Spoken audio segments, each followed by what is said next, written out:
આ કેસની ટૂંકમાં હકીકત એવી છે કે અપીલકર્તા દ્વારા ફોજદારી કાર્યવાહી સંહિતા 1973ની કલમ 378(1)(3) હેઠળ વિશેષ ન્યાયાધીશ અને વધારાના સત્ર ન્યાયાધીશ fast track court number 2 Gandhinagar દ્વારા વિશેષ એસીબી કેસ નંબર 7/2004 તારીખ 29/9/2015ના રોજ પસાર કરાયેલા ચુકાદા અને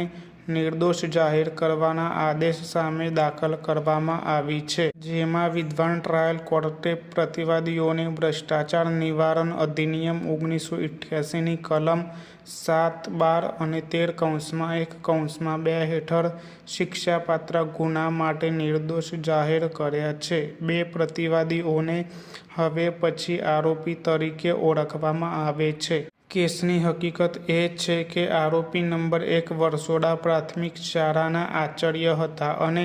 આરોપી નંબર 2 માણસા તાલુકાના બીટ ઇન્સ્પેક્ટર હતા અને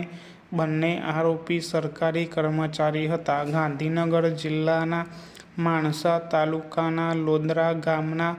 ધુરિયાપુર વિસ્તારમાં રહેતી ફરિયાદ કરતા અલ્પાબેન તે કમલેશકુમાર નારણદાસ પટેલના પત્ની વરસોડા પ્રાથમિક શાળામાં વિદ્યા સહાયક હતા. ચોથા ધોરણમાં અભ્યાસ કરતો એક વિદ્યાર્થી સુરેશકુમાર ઠાકુર હતો અને ફરિયાદ કરતા અલ્પાબેન તેના વર્ગ શિક્ષક હતા અને અંતિમ પરીક્ષામાં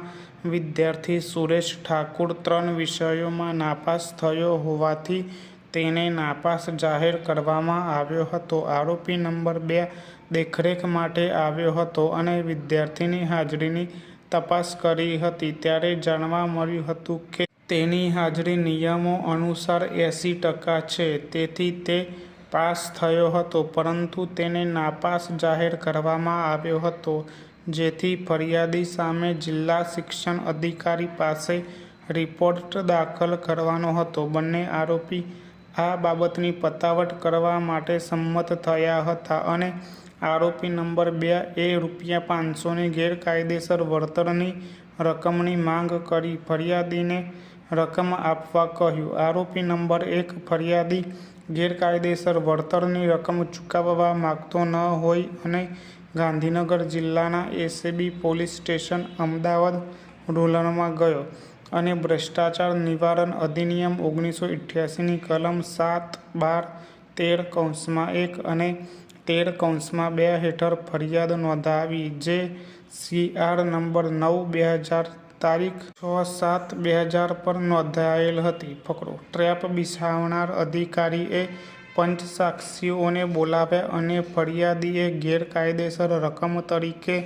રૂ100ના મૂલ્યની 5 ચલણી નોટો આપી ફરિયાદી અને સાક્ષીઓનો એકબીજા સાથે પરિચય કરાવ્યો હતો. ટ્રેપ બિછાવનાર અધિકારીની સૂચના મુજબ હેડ કોન્સ્ટેબલ અહમદ ઝાકરિયા સૈયદે ફરિયાદી અને પંચસાક્ષીઓને એન્થ્રેસીન પાવડર અને અલ્ટ્રાવાયોલેટ લેમ્પની લાક્ષણિકતાઓ સમજાવ્યા બાદ ફરિયાદી અને પંચસાક્ષીઓની હાજરીમાં એન્થ્રેસીન પાવડર અને અલ્ટ્રાવાયોલેટ લેમ્પનું પ્રદર્શન હાથ ધરવામાં આવ્યું હતું.